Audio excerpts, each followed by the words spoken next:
Ingin tampil cantik dan sempurna adalah dambaan tiap wanita, apalagi bagi mereka yang berkecimpung di dunia entertainment. Mereka rela melakukan apa saja demi memoles tubuh dan wajah agar terlihat sempurna. Namun kisah dua wanita ini layak menjadi pelajaran bagi kaum hawa. Karena obsesinya untuk mendapatkan kecantikan yang paripurna justru merusak wajahnya. Bagaimana kisahnya? Simak terus video ini sampai akhir.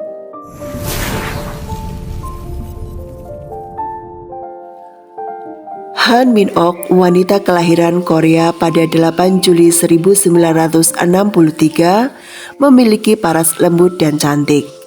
Dengan bermodal paras yang cantik dan penampilan yang trendy, menjadi tiket bagi gadis itu untuk terjun ke dunia hiburan Korea.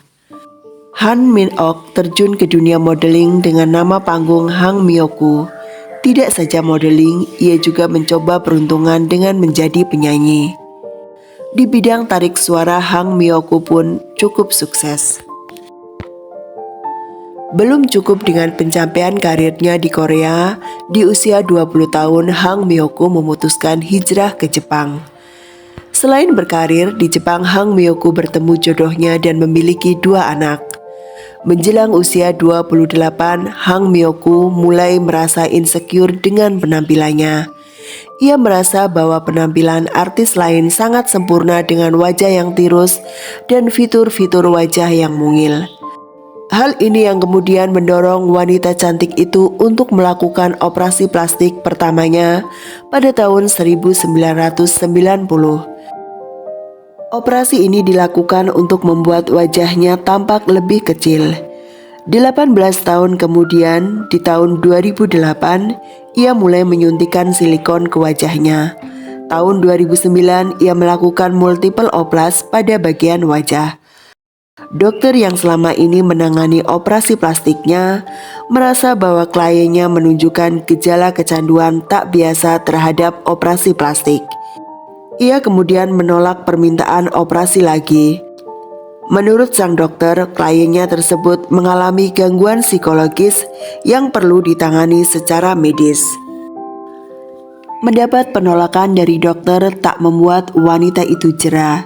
Ia melanjutkan obsesinya dengan mendatangi klinik kecantikan ilegal dan terus menyuntikkan silikon ke tubuhnya, terutama wajah. Wajahnya yang semula terlihat cantik alami justru perlahan mulai membengkak. Namun ia tak mampu mengontrol keinginannya untuk terus memoles wajahnya meskipun perlahan sudah tampak perubahan pada mukanya. Ia bahkan berani menyuntik sendiri wajahnya dengan silikon. Saat ia kehabisan uang dan tidak mampu membeli silikon karena job manggungnya yang turun, ia mengganti silikon dengan minyak goreng. Aksi nekat ini menjadikan wajahnya semakin hancur. Di titik inilah ia baru menyadari kesalahannya. Tidak diketahui apakah kondisi Myeoku mempengaruhi hubungannya dengan keluarga, namun pada tahun 2012 ia kembali ke Korea Selatan. Orang tuanya tak mengenali bahwa wanita dengan wajah bengkak dan berantakan itu adalah putrinya yang dulu sangat cantik. Di kampung halaman ia jarang keluar rumah kecuali untuk hal-hal yang sangat penting. Setiap keluar ia akan dibully anak-anak yang menjulukinya sebagai kipas angin berdiri atau standing fan karena wajahnya yang melebar dengan bodinya yang ramping. Selama 9 tahun ia mengalami kesulitan menutup mata dan istirahat. Ia juga mengalami gangguan penglihatan karena matanya tertutup kulit wajahnya dan pendengarannya merosot tajam. Ia bahkan sering mendengar suara-suara yang menyebabkannya seperti mengalami halusinasi. Kondisi fisik dan mental yang melelahkan membuat Myeoku depresi.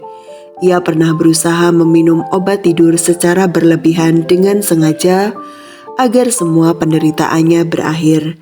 Namun untungnya upaya nekat ini berhasil dihentikan.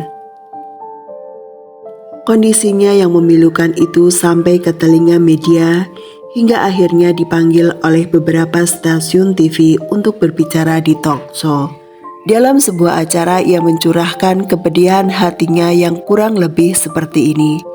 Saya hanya bisa di rumah. Dengan wajah yang seperti ini, saya tidak bisa kemana-mana. Kemanapun saya pergi, orang-orang akan menatapku aneh. Aku menjadi pusat perhatian. Tentu saja publik sangat kaget dengan kondisi Hang Myoku yang dulu terkenal dengan parasnya yang lembut dan cantik. Banyak orang yang bersimpati kemudian memberikan donasi untuk biaya reparasi guna mengembalikan wajah artis tersebut seperti semula. Namun ahli bedah plastik di sana mengatakan sangat mustahil untuk mengembalikan wajah Myoku seperti semula karena tingkat kerusakan yang disebabkan tindakan yang ngawur sangat parah. Satu-satunya hal yang bisa dilakukan hanya mengurangi tingkat kerusakan tersebut. Akhirnya setelah dana terkumpul, tindakan pun dilaksanakan. Hal pertama yang dilakukan adalah mengeluarkan silikon yang terdapat di wajah dan leher Myoku.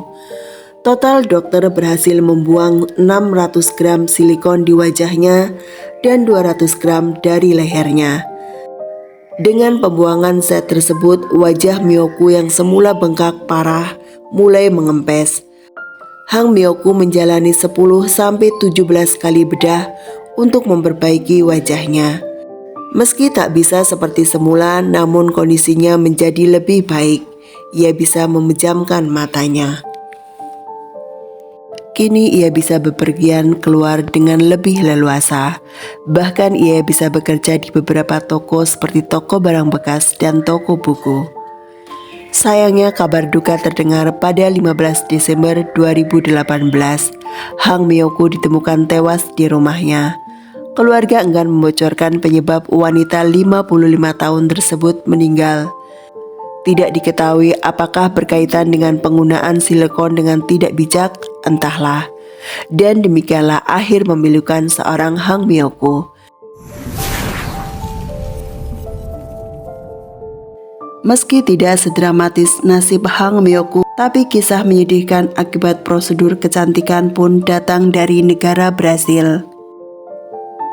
Mariana Michelini, seorang influencer asal Brasil, harus rela kehilangan bibirnya karena harmonisasi wajah yang gagal.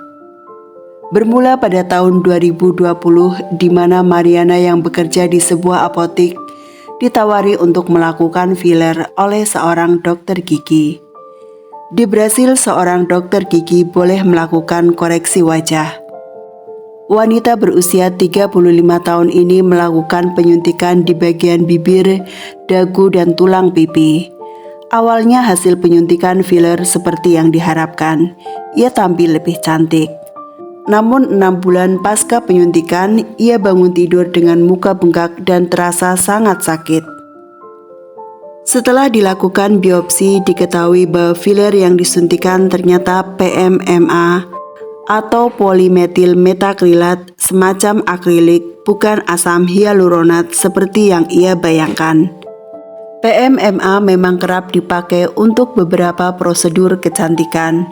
Namun sejak tahun 2000, bahan ini sudah ditinggalkan karena bersifat permanen dan terikat dengan jaringan tubuh, sehingga jika terjadi peradangan, untuk menghilangkan bahan tersebut pasti akan merusak jaringan tubuh. Para ahli kecantikan lebih memilih asam hyaluronat yang merupakan senyawa yang terkandung juga di dalam tubuh manusia. Bahan ini juga mudah untuk dihilangkan tanpa merusak bagian tubuh. Mariana mengatakan bahwa sang dokter telah menyalahi kesepakatan. Awalnya Mariana yang ditawari botox secara gratis sebagai reward untuknya, yang telah mempromosikan sang dokter mengaku dijanjikan asam hyaluronat sebagai filler, bukan PMMA. Akibat pengingkaran janji sang dokter, Mariana mengaku, "Hidupku berhenti, psikis saya hancur. Saya mau wajah saya kembali seperti semula. Saya sangat menderita dan saya percaya keadilan akan mendukung saya. Saya tidak mau akan jatuh korban lagi." Sejak 2021, Mariana harus mengkonsumsi antibiotik dan kortikosteroid untuk memecah PMMA di dalam wajahnya. Ia juga harus menjalani tindakan rekonstruksi wajah. Sayangnya, ia harus mengalami cacat permanen karena bibirnya tidak bisa dikembalikan seperti semula. Kini selain berupaya merekonstruksi wajahnya, Mariana sedang berjuang untuk menuntut keadilan. Ia yakin bisa mengungkap kelicikan sang dokter. Upaya hukum Mariana mendapat perlawanan dari sang dokter. Sang dokter menuntut balik Mariana dengan pasal pencemaran nama baik serta tuntutan untuk merahasiakan identitasnya.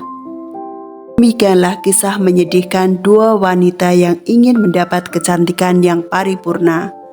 Semoga ada pelajaran yang bisa kita ambil dari kisah mereka.